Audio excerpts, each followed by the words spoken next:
బుజ్జి ఏం చేస్తున్నావు? మసాలా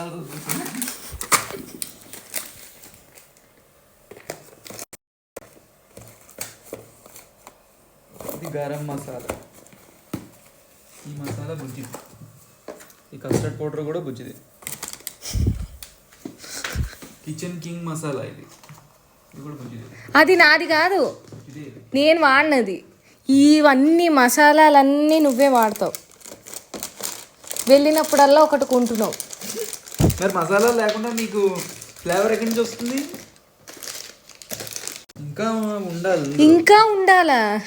అసలు రకరకాల ఫ్లేవర్ బయటికి వెళ్ళినప్పుడు ఎక్కడికైనా షాపింగ్ చేసినప్పుడు ఆ ఫ్లేవర్లు అన్నీ కొనాలి. అది అలా వాసన వస్తుంది. వాసన చూడు ఒకసారి. నేను చూడను, ఎంత బాగుంటుంది. నాకంత మసాలాలు పిచ్చి లేదు. మసాలా స్పైసెస్ అంటే ఈ స్పైసెస్ ఎంత కాస్ట్లీ తెలుసు అసలు. పూర్వం మనకి స్పైసెస్ లేక అసలు జనాలు